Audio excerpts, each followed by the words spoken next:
Hayırlı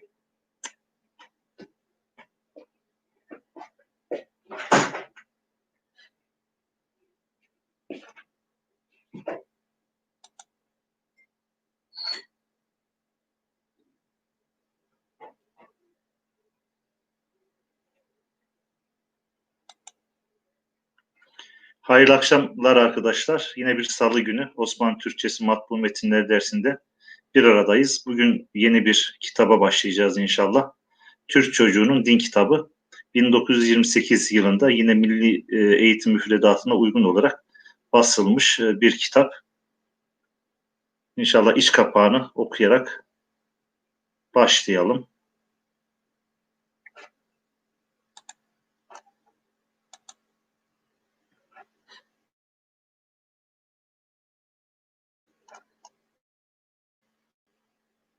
Evet, bir Hilmi şeklinde yazılmış. Hilmi Kütüphanesi'ne ait olduğu için. Başlık olarak Rika ile Türk Çocuğu'nun Din Kitabı yazılmış. Altında da Hilmi Kütüphanesi'nde basıldığı için kütüphane sahibi Hilmi Bey'in imzası buraya nakşedilmiş arkadaşlar. Hilmi. Evet, kitapla ilgili açıklama kısmını inşallah ben okuyayım. Asıl metin kısmına geçtiğimiz zaman inşallah sizin de okumanız için size fırsat tanıyacağız. Evet, okuyalım. Sade bir tarzda İslam dinini öğretir. Maarif vekaleti Milli Talim ve Terbiye Dairesi tarafından tertip olunan ilk mekteplere mahsus en son müfredat programına göre yazılmıştır. İlk mekteplerin 5. sınıfına mahsustur diyor arkadaşlar. Evet, buraya da Kubbetü Sahra'nın bir resmi konulmuş. Kitap 1928 yılında basılmış. Yani son basılan okul kitaplarından İslam harfleriyle veya Osmanlı Türkçesiyle basılmış olan son kitaplardan 1928 yılında basılmış. Bir cümle hukuku Kitaphane-i Hilmi'ye aittir. Kitaphane-i Hilmi Bab-ı Ali Caddesi numero, yani şu an numara diyoruz, numero 81 İstanbul 1928 tarihi arkadaşlar buraya kaydedilmiş. Orhaniye matbaasında da basılmış diyoruz.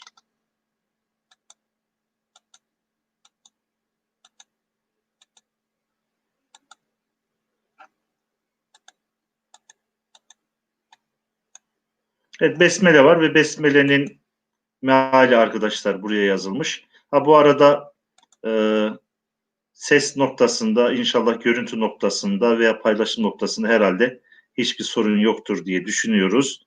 Herhangi bir durum olduğunda arkadaşlar mesaj kısmından iletirsiniz. Ona göre tedbirimizi alırız diyoruz. Şu mesaj sistemini bir bakalım.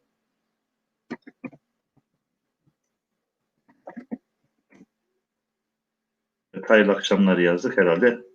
Şu an okunuyor arkadaşlar.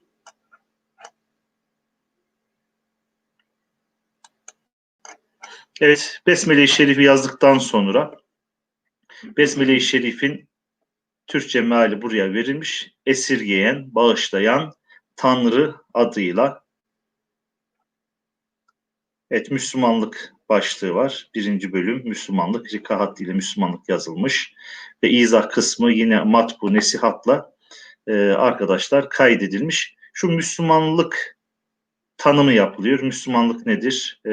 O tanım arkadaşlar yaklaşık 2 satır sürüyor. Bir başlangıç yapalım. İnşallah bu 2 satırlık giriş paragrafını okuyup ondan sonra mesajlar kısmına yazmanızı inşallah rica ediyorum. Evet arkadaşlar, o zaman bile Tanrı vardır.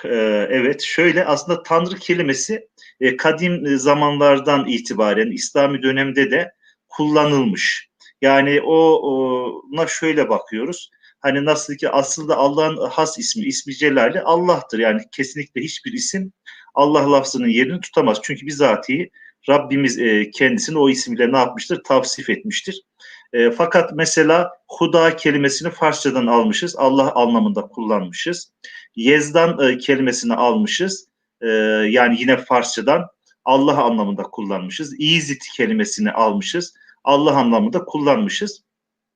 Türkçe'de ise yine Rabbimizin ismine karşılık kullanılan kelimeler var. Bunlardan en yaygınları Tanrı kelimesi, bir de çalap kelimesi. Bunlar ikisi Türkçe kökenli Allah lafzının yerini tutan kelimeler. Zaman zaman dini kitaplarda da, tefsirlerde de, meallerde de, yani 14. 15. 16. yüzyıllarda sık kullanılmasa da Tanrı lafzının Allah lafzı yerine zaman zaman kullandığını görüyoruz arkadaşlar. Buradaki problem nedir? Allah lafzını bütün terk etmek veya unutturmak kastıyla Allah lafzını diretmek, o noktada bir sakınca var. Ama dediğimiz gibi nasıl ki Farsçadan Tanrı kelimesini kullanabiliyoruz veya diyelim ki çalap kelimesini eski zamanda kullanmışız, yaradan kelimesini eski zamanda kullanmışız. Tanrı kelimesi de zaman zaman kullanılmış. Ama biz günlük hayatta kullanıyoruz. Yani şahsen kullanmıyorum. Zaman zaman kullanılmış. Biraz tepki son zamanlarda Allah lafzının yerine ikame edilme çalışmasından dolayı, yani Müslümanlar Tanrı kelimesine çoklukla ne yapmışlar? Tepki göstermişler diyelim. Evet, gün batımı okudu gönderdi. Sümeyye Açmak okudu gönderdi arkadaşlar. Sağ olun, teşekkür ediyoruz. Biz de şöyle okuyalım. Zaten zor bir metin değil. Müslümanlık. Müslüman kelimesi arkadaşlar aslında çoğul bir kelime. Yani Müslim teslim olmuş demek. Arapça bir kelime. Müslim teslim olmuş. Müslüman Farsça teslim olanlar anlamında.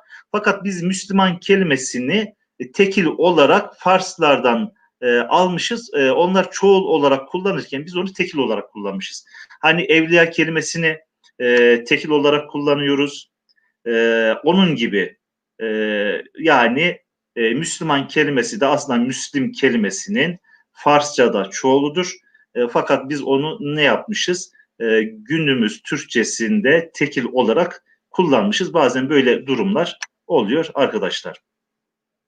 Şöyle ekranı biraz büyütelim. Evet, yazımız şöyle büyüsün. Devam edelim. Müslümanlık Allah'a ve peygambere inanmak, iyi ahlaka, iyi ahlak sahibi olmak.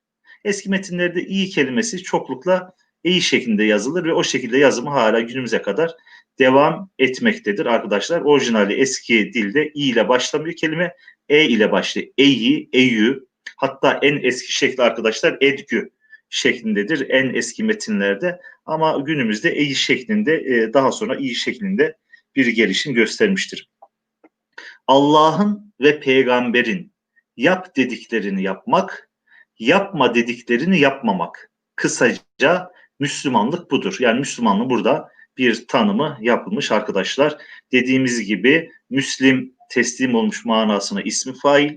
Farsçada Müslüman yani Müslimler manasına kullanılırken günümüz Türkçesinde Müslüman tekil olarak kullanılıyor.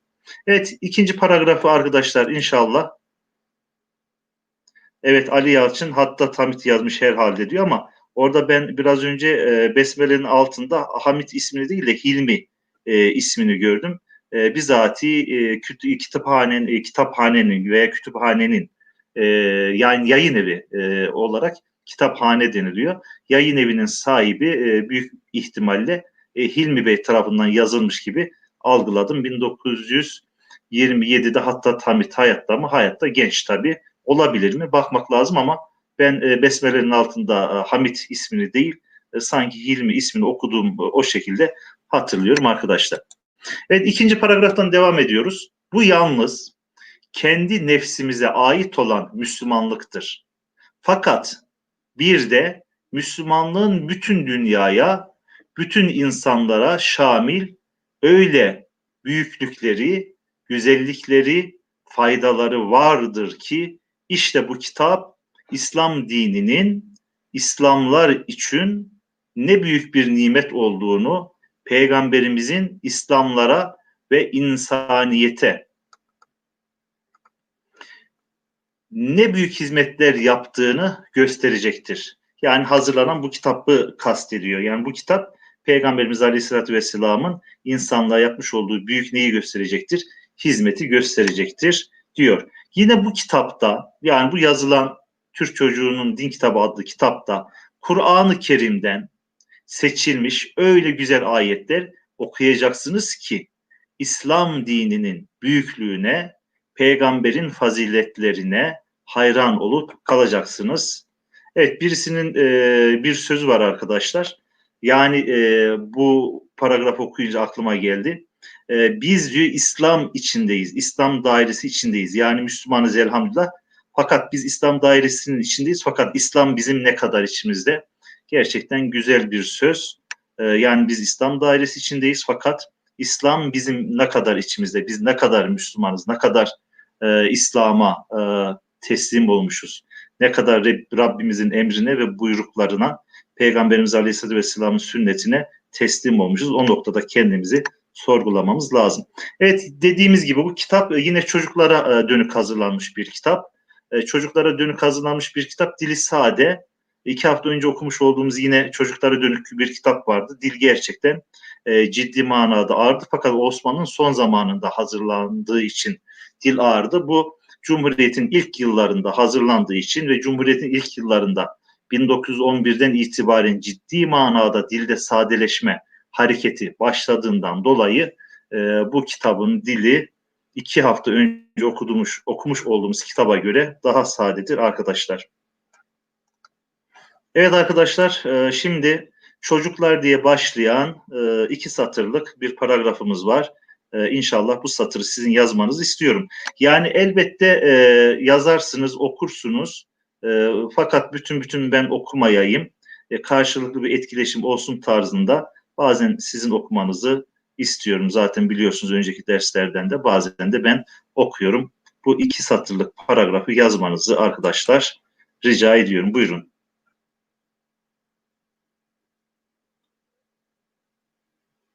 Evet, Hatice Demir hemen yazmış. Söz kime ait? Evet, e, Yusuf Hamedani. Yok, gün batımı rumuzlu arkadaşım, hiç problem değil. Yani istediğiniz kadar erken yazabilirsiniz, problem değil. Evet, Hatice Demir Yusuf Hamedani'ye ait bir söz olduğunu söyledi. E, evet, evet, Yusuf Hamedani Hazretlerine ait bir söz. Biz İslam'ın içindeyiz. Fakat İslam ne kadar bizim içimizde? Allah razı olsun sözün sahibini de hatırlattığı için.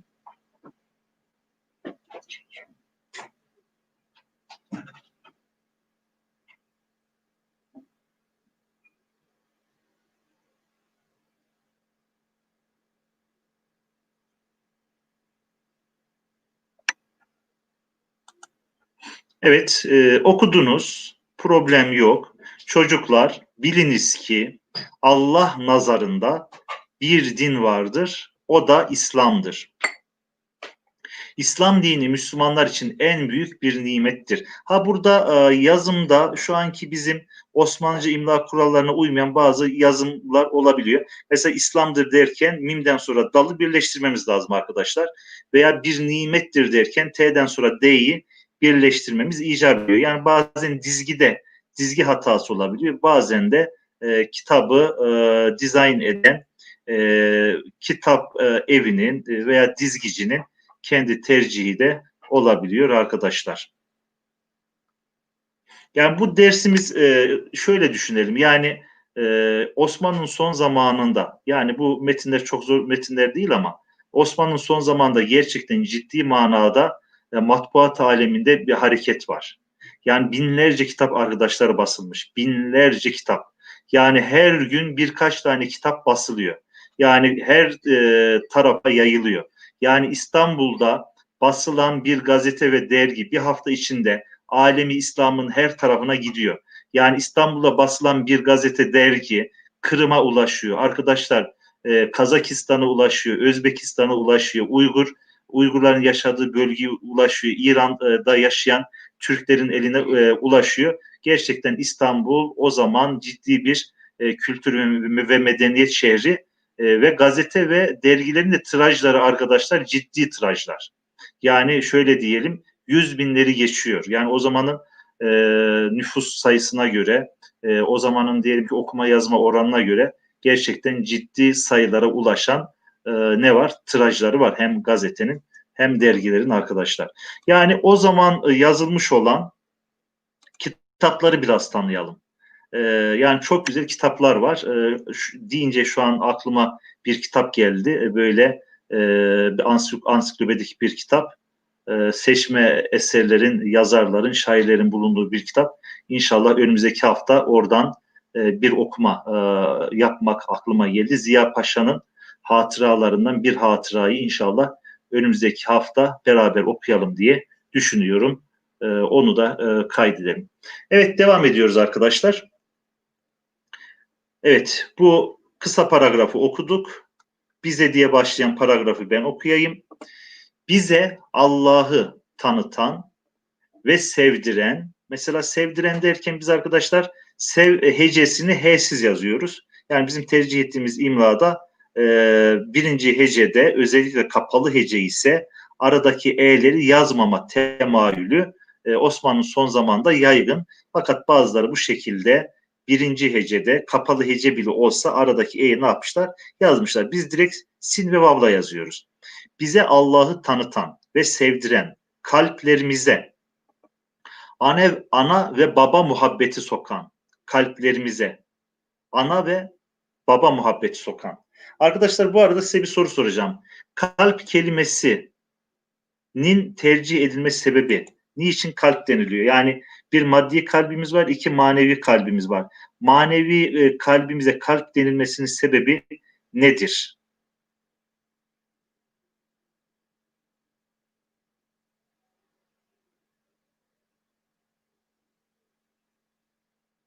Evet, burada bir soru sormuş oldum.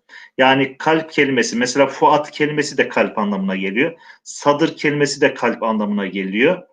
Ama kalp kelimesi de sadır ve Fuat yerine kullanılıyor. Kalp kelimesinin kullanım sebebi nedir? Aslında kalbin bir özelliğinden dolayı kalp kelimesi yani insan kalbi için, yürek için, tabii yürek başka anlamda kullanılıyor, gönül başka anlamda kullanılıyor. Kur'an'da öyle geçiyor. Tabii kesinlikle Kur'an'da öyle geçiyor. Fakat tercih edilmesinin sebeplerinden bir tanesi arkadaşlar şu. Kalp değişme demek, başkalaşma demek. Yani kalpte öyle bir hasiyet var ki sevgide de zirveyi yaşayabiliyor, nefrette de zirveyi yaşayabiliyor.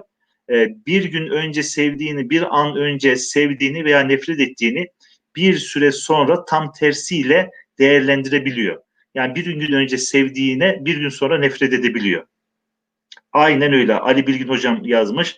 Çünkü şekilden şekile giriyor demiş. Gayet güzel bir tanımlama yaptı Ali Bilgin hocam. Allah razı olsun diyoruz. Evet, bize Allah'ı tanıtan ve sevdiren, kalplerimize ana ve baba muhabbeti sokan, bizi fenalıklardan, kötülüklerden koruyan, bedenimize sıhhat ve afiyet ihsan eden, akıl, fikir veren, evvela düşün, sonra inan diyen, bizi çalıştıran, mesut eden, yani mutlu ve bahtiyar eden bu mübarek büyük dini sevelim. Yani gerçekten 1928 yılı olmasına rağmen yani güzel bir dil kullanılmış. Hani dilin sadeliği noktasında demiyorum. Yani dini sahiplenme noktasında güzel bir dil kullanılmış. Evet, şurada da bir dua var. Evet, bu duayı arkadaşlar sizin okumanızı ve isteyen gönüllülük esasına bağlı olarak e, bir kısım arkadaşlarımızın da mesaj kısmına yazmasını rica ediyorum. Güzel bir dua arkadaşlar. Ben de burada biraz susayım. Hep ben konuşmuş olmayayım. Şöyle 2 dakika, 3 dakika inşallah sessizlik sağlayayım ben de. Ben de şöyle bir okuyayım içten inşallah. Buyurun, Bismillah.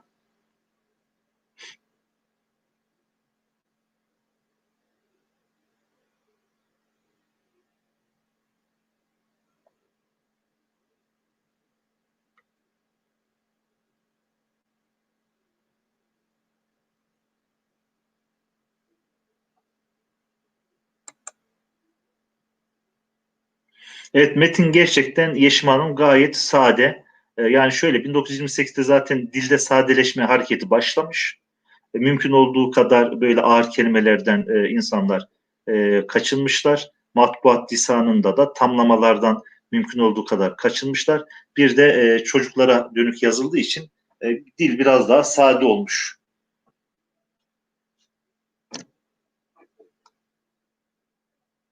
Dua da güzel, gayet yalın bir dua.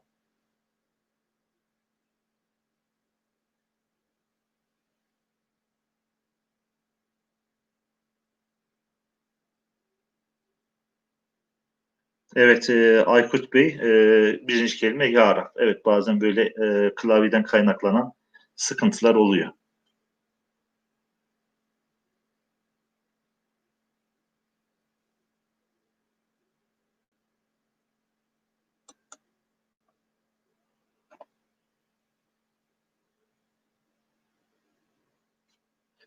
Keşke yani bu Müslüman olmanın ve teslim olmanın selametini tam kalbimizde hissedebilsek.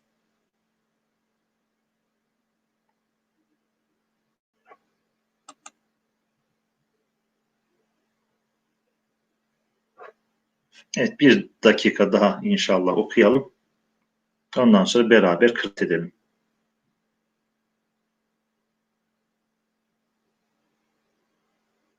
Osmanlı'da okumakla beraber kıraat etmek kelimesi kullanılıyor. Okuyanlara kari deniliyor. Okuma mastarı kıraat, hatta okuma yapılan yerleri de ne diyoruz? Kıraathane diyoruz.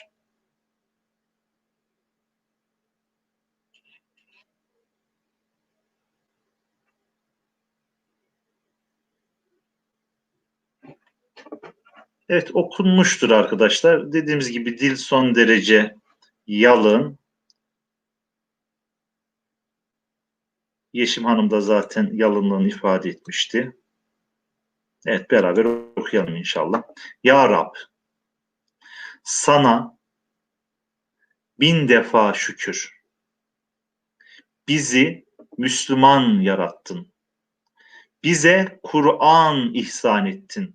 Mesela kıraat ve kari ve kıraathane kelimelerini bahsettik. Kur'an kelimesi de kıraat kökünden geldiğine dair neler var? Beyanlar var. Kur'an okunan, hatta çokça okunan, çokça okunan, çokça okunması gereken. Evet, Kur'an ihsan ettin. Hazreti Muhammed Aleyhisselatu Vesselam'ı peygamber olarak gönderdin. Bize doğru yolu gösterdin. Bize nimet verdin. Hayat verdin. Biz de bütün imanımızla ensaf ve masum kalbimizle sana hamd ediyoruz. Duamızı kabul eyle ya Rab. Amin. Amin. Binlerle amin diyoruz.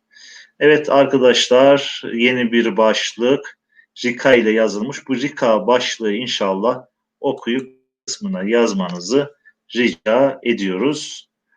Yani gözümüz inşallah Rika'ya alışıktır. Matbuya başlayanlar, ilk matbuyu okuyanlar Rika'da biraz zorlanabilirler.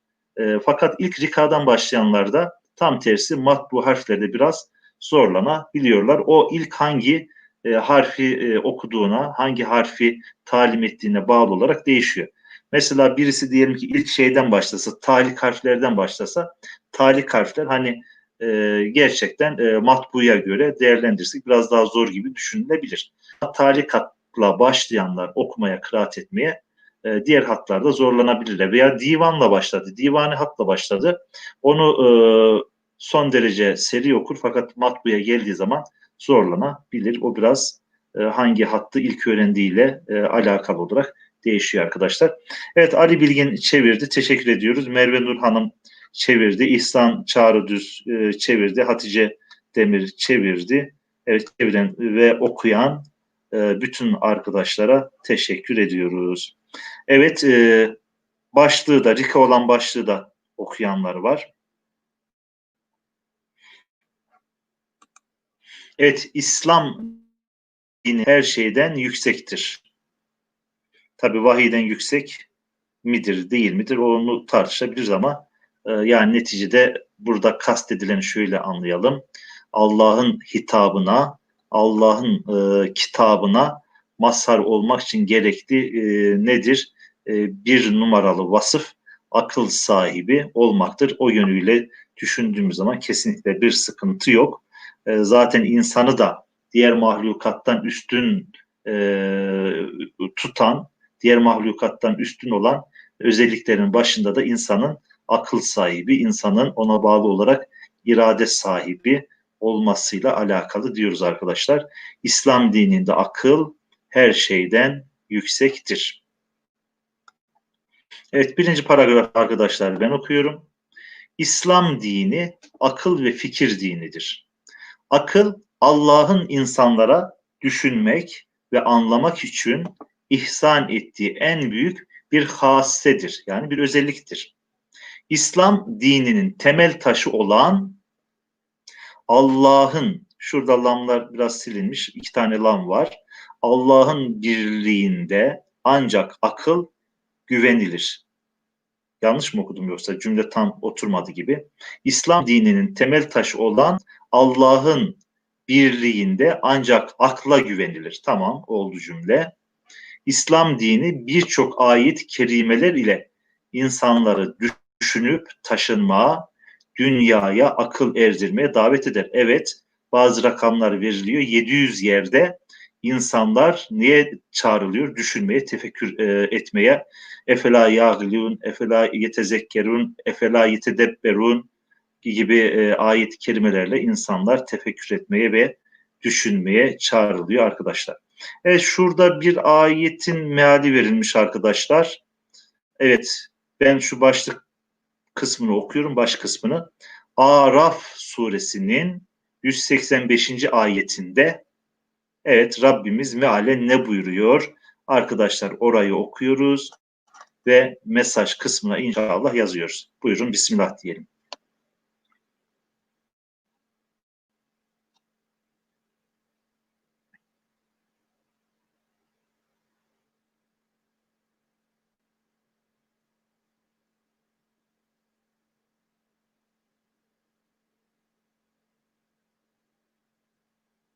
Sümeyye açmak bir önceki paragrafı yazmış.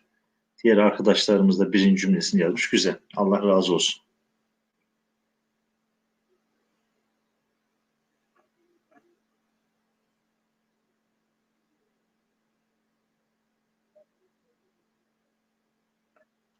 Evet, Araf suresinin 185. ayetinin meali verilmiş arkadaşlar. Onu inşallah mesaj kısmına yazalım. Hatta şöyle yapalım. Biraz yukarıya çıkaralım. Bir sonraki ayet-i kerimenin de mealini okumak isteyen ve aşağı yazmak isteyenler üstü bitirdiyse devam edebilirler.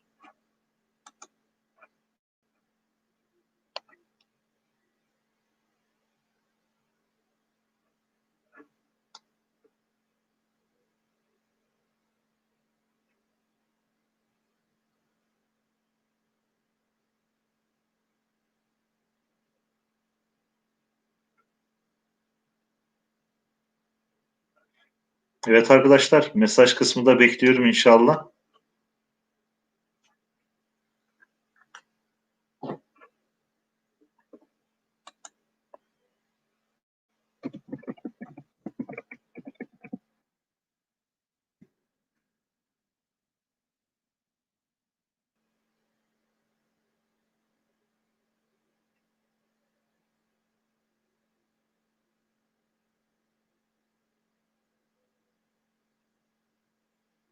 Evet arkadaşlar, devam ediyoruz inşallah.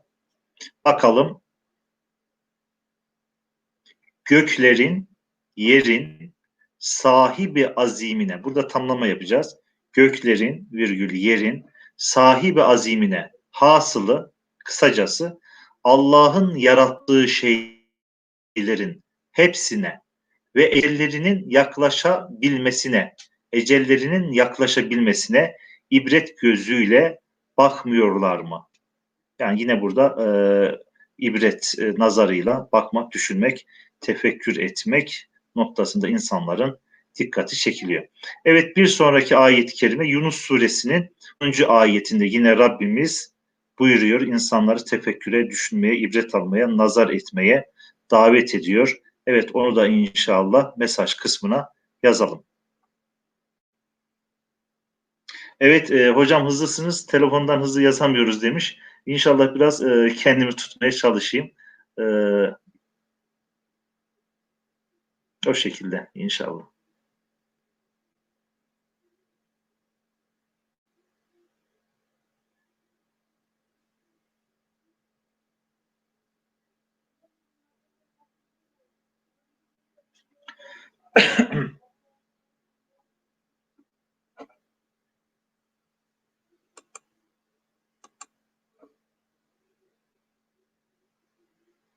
Evet, Hatice Hanım yazdı.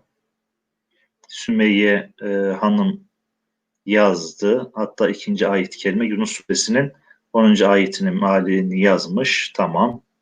Tamam. Evet. Tamam. Güzel. İnşallah yavaş yavaş okuyalım. Siz de takip edin. Yunus suresinin 10. ayetinde de ki göklerde ve yerde neler vardır? Bir kere baksanız A. Buradaki A ünlem arkadaşlar. Bir kere baksanız A. Buyurulmuştur. Evet, o A kısmını yazdık mı arkadaşlar?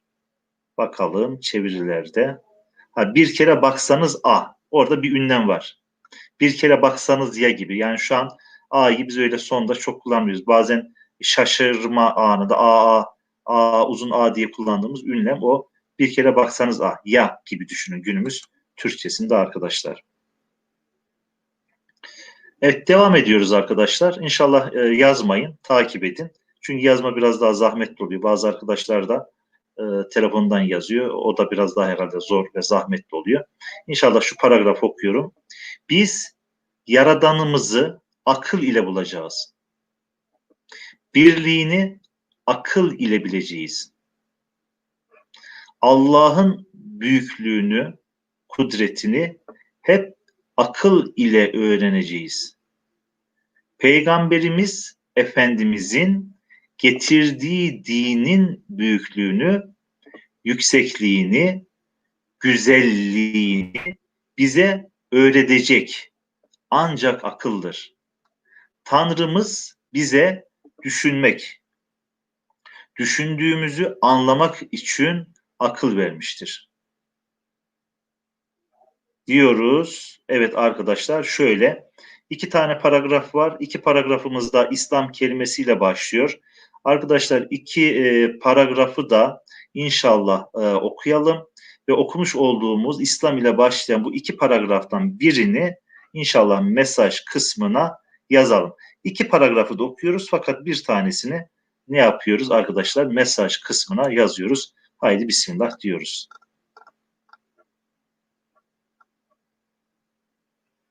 Evet, Sümeyye Açmak yazmış. Hatice Demir, İhsan Çağrı Düz. Evet, Merve Nur yazmışlar. Teşekkür ediyoruz. Allah razı olsun inşallah.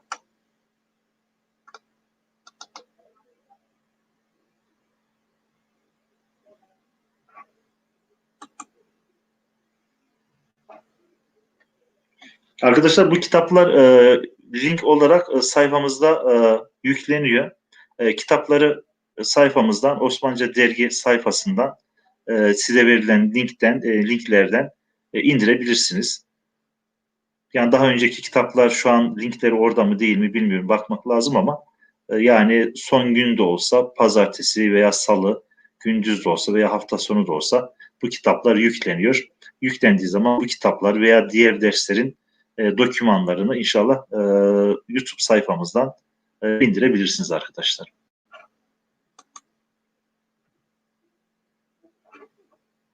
Evet, kitabın adı Din Kitabı. Ali Hocam. Bilmiyorum indirebildiniz mi? Yani bugün yüklemiş olması lazımdı. Link veriliyor, indirebilirsiniz. Bize öyle söylendi, öyle biliyorum. Evet, devam ediyoruz. Sümeyye Hanım okumuş. İslam dini, akıl ve fikri başkasının, evet ne okuyoruz bunu? Tanımasına. Herhalde Y olacaktı. Yanlış okursam arkadaşlar bazen göz aldanabiliyor, düzeltebilirsiniz. Başkasının tanımasına takılmadan kurtarmış, bize muhakeme cesareti vermiştir. Ve şunu tanımasına mı tanıtmasına mı? Nasıl okuyabiliriz? Tasma. Evet, gayet iyi. Tasma diye okusak şuradaki nokta acaba şeyden dolayı mı? Başkasının tasmasına takılmadan. Tasma olur mu ya? Yani çok uygun değil, yani edebi, kitabi bir kelime değil. Başkasının tasmasına. Yani tanımasına veya tanıtmasına sanki daha uygun. İslam dini akıl ve fikri başkasının tanımasına takılmadan. Ne okunabilir orası? Arkadaşlar, yorumunuzu bekliyorum. Tanıtmasına olabilir gibi geliyor. Tanıtma, sığına, sanki noktalar koymamış, konulmamış ve unutulmuş gibi. Yani sanki kürsüleri var da noktaları yok gibi. Takılmadan kurtarmış, bize muhakeme cesareti vermiştir.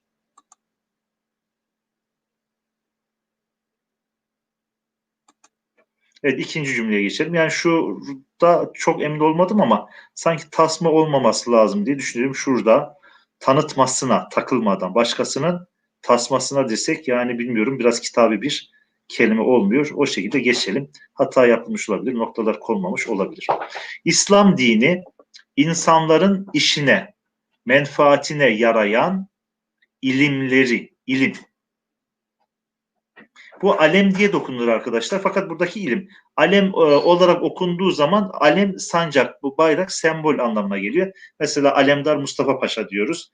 Alem, hatta minarelerin külahının tepesindeki hilale ve ne diyelim, kubbelerin tepesindeki hilale de alem diyoruz arkadaşlar. Evet. İlimleri, tabi buradaki ilim diye okuyacağız, teşvik eder. İslam dini insanların işine, menfaatine yarayan ilimleri teşvik eder. Cehaleti en büyük felaket ve musibet bilir. Evet, bir sonraki paragrafı arkadaşlar ben okuyorum, takip edin. İslam dini hiçbir zaman alim ile cahili, yani bilen ile bilmeyeni bir tutmaz. Hel yestevillezine ya'lemune vellezine la ya'lemun. Ayet-i kerimede estağfirullah, hel yesteviyellezine ya'lemune vellezine la ya'lemun. İnşallah hareke yok, hata yapmamışımdır. Yani hiç bilenle bilmeyen bir olur mu? Zaten manasını vermiş. Bilen ile bilmeyen hiçbir olur mu der Kur'an-ı Kerim. Hazreti Ömer derdi ki, bir demin veya adamın diyor, elif olduğu için adam diye okuyoruz. Bir adamın görünüşüne, şöhretine inanmayınız. Bir insanın namaz ve niyazına bakmayınız. Aklına ve doğruluğuna bakınız. Tabii ki neyi kastetti, hangi yönüyle söyledi, onu da anlamak lazım. Yoksa elbette ki namaz, elbette ki niyaz nedir? Allah'ın emridir. Fakat doğruluk tabii ki İslamiyet'te çok önemlidir. Evet, doğruluk, sıdk İslamiyet'in belki bir numaralı neyidir? Şiarıdır diyebiliriz. Hazreti Ömer. Evet arkadaşlar, bir sonraki sayfaya geçelim. Evet, başlığı okuyoruz. Evet, başlığı kısa hemen okuyabiliriz. Başlık Rika'yla yazılmış. Aynı kökten gelen iki tane mastar kelime arkadaşlar. Rika'yla yazılmış bu başlıkları inşallah mesaj kısmına yazalım.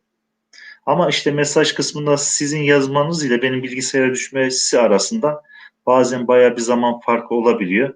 Onun için bazen ben de şey yapabiliyorum. Tamam, güzel. Demek ki okuma ve gelme hızı biraz iyi. Tamam. Sümeyi açmak ve bir sonraki arkadaşımız kısaltmayla ismini yazmış. Kusura bakmasın. İsmini söyleyemiyorum. ZRSMST ile evet, derse katılan arkadaşımız okumuş. Hak ve hakikat arkadaşlar, bunlar mastar, aynı kökten gelen hukuk kelimesinin, onun tahkikat kelimesinin, muhakkak kelimesinin türemiş olduğu neler? Kelimeler bunlar. Evet. Okuyorum, takip edin. İslam dini hak ve hakikat arar ve buna büyük bir ehemmiyet verir. Akla uymayan fikirleri, esarete düşürecek engelleri kabul etmez. Her şey açık aşikare olmalıdır. Her şey açık aşikare. Aşikar, aşikare Farsçadan dilimize geçmiş açık kelimesiyle çoğunlukla eş anlamlı kullandığımız bir kelime. açık, aşikar. Hani böyle sosyal medyada bir tablo geziyor. 10-12 tane kelime verilmiş. Açık, aşikar, münhal, bariz, sarih, mübeyyen, ondan sonra münhal, böyle 10-12 tane kelime verilmiş. Osmanlı zamanında bu kelimelerin hepsi kullanılıyordu ve hepsinin de kendi arasında anlam farkı vardı arkadaşlar. Yani münhal tamam açık anlamına geliyor fakat makam noktasında bir mevki noktasındaki boşluğu ifade ediyordu. Veya sarih bir cümlenin veya bir konunun açıklığını ifade ediyordu. Veya diyelim ki son zamanlarda belki Fransızcadan girmiş bir dekolte kelimesi var. O giyinme noktasında açıklığı ifade ediyordu. İşte bariz de yine konuşulan konunun, sözün, mevzunun açıklığını ifade ediyordu. Biz Osmanlı Türkçesinde kullanılan 10-12 tane açık anlamına gelen fakat kendi içinde anlam farklılığı bulunan kelimelerin hepsini atmışız. Sadece açık kelimesini kullanmaya başlamışız. Dil fukaralaşırsa arkadaşlar düşünce dünyamız da fukaralaşıyor yani. Yani dilimiz ne kadar böyle gerilerse bilmiş olduğumuz kelime ve kelimeler arasındaki o anlam farklar, o nüanslar ne kadar kaybolursa düşünce dünyamız ve fikir üretme becerimiz, ameliyemiz o kadar ne yapıyor? Geriliyor. Herhalde görmüşsünüz sosyal medyada çokça geziyor arkadaşlar. Evet, okuyalım. Her şey açık, aşikare olmalıdır. Aklın kabul etmeyeceği bir şeyi din de kabul etmez. Batıl, manasız şeylere itikat olunamaz. Din de evet nereye okuduk? İtikat olunamaz. Alt satıra geçtik. Kör körüne veya körü körüne taklidi kabul etmemek. Delilsiz bir şeyi kendine mal etmemek. Sihatinde şüphe olan sözleri silküp atmak İslam dinine mahsus büyüklüklerden biridir. İslamiyet ister ki bir fikre inanacak kimse ona körü körüne bağlanmasın. Yani taklidi bir imana sahip olmasın. İmanı tahkikiye sahip olsun. Hatta imanı tahkikiye, hakiki bir imana da sahip olmasın. Onun hakkal yakin mertebesine, en üst mertebesine, hani imanın da, tahkiki iman da kendisinde mertebeleri var. Yani nedir? İlmel yakin, ilim ile bilmek, iman etmek. Aynel yakin, gözle görüyormuşçasına iman etmek. Hakkel yakin, bütün hissiyatıyla hissederek bila şek ve la şüphe iman etmek. Yani bu imanın mertebeleri. Yani İslamiyet'in istediği o. Yani anneden babadan görüp de bir iman sahibi olmamak arkadaşlar. Evet, şurada kaldık. Evet, ancak açık bir delille ispat ile bağlansın. Yani İslamiyet körü körüne bir teslimiyeti değil. Gerçekten tahkik ile bir imanı müntesiplerinden ne yapıyor? İstiyor. Bir şeyi inkar edecek kimse de onu kör körüne inkar etmesin. Ancak ap aşikare değişik bir pekiştirme sıfatı olmuş. Bir delil ile, bir sebeple onu inkar etsin. Enfal suresinin 43. ayeti bu babda çok sarihtir. İşte İslam dininin inanmada, inanmamada koyduğu düstur budur. Evet, İslam dini Enfal suresinde iman etmek veya iman etmemek noktasında koyduğu düstur neymiş arkadaşlar? O ayeti kerimenin mealinde yazalım. Ondan sonra bugünkü dersimizde ikmal etmiş olalım. Buyurun Bismillah diyoruz. Evet, son kez sizi mesaj kısmına şu ayet-i kerimenin mealini yazmaya davet ediyorum arkadaşlar. Evet, şuradan başlıyor. Bir ile başlayan, evet şuradaki Y ile biten ayet mealini inşallah yazalım bakalım. Rabbimiz mealen Enfal suresinde iman etme noktasında bize ne buyurmuş? Evet, Ali Yalçın mesaj yazmış. Ama bu bayağı bir geriden geldi mesaj. Bazen diyoruz işte, yani sizin yazmanız ile bizim görmemiz arasında bayağı bir zaman dilim farkı olabiliyor arkadaşlar.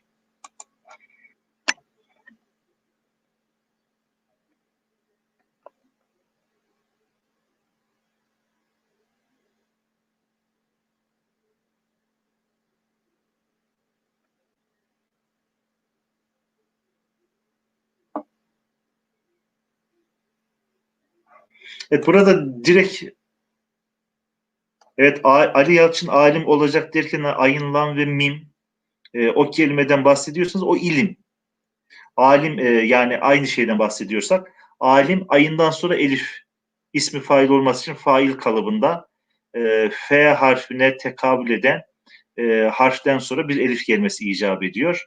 Onun için biz onu ilm olarak ne yapacağız? Okuyacağız eğer aynı yerden bahsediyorsak.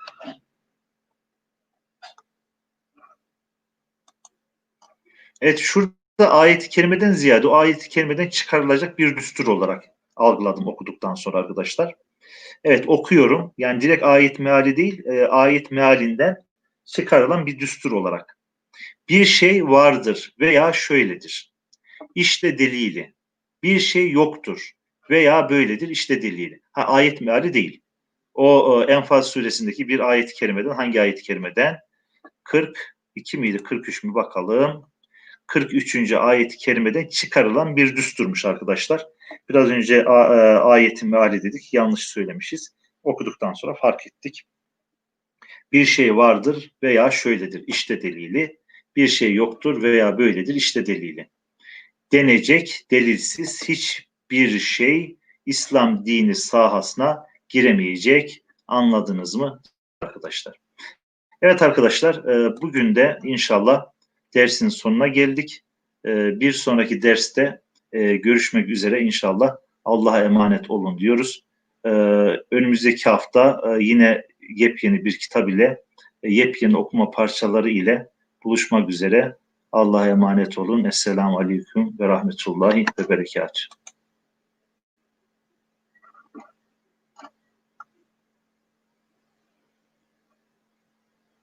Evet, hepinizden Allah razı olsun. Teşekkür ederiz. Dediğimiz gibi bazı arkadaşların yazmış olduğu mesajlar daha sonradan düştüğü için evet, Ali Bilgin hocam çok güzel. Allah razı olsun. Hepimizden Allah razı olsun. Yeniden Esselamu Aleyküm ve Rahmetullah ve Berekatüh. Önümüzdeki hafta Salı günü yeni bir kitapla, yeni bir okuma metniyle, yani aklımdan geçen inşallah Ziya Paşa'nın çok güzel bir anısı var. O Ziya Paşa'nın anısını da okuyarak inşallah önümüzdeki hafta dersimizi ihya ederiz arkadaşlar. Allah'a emanet. Fi emanillah.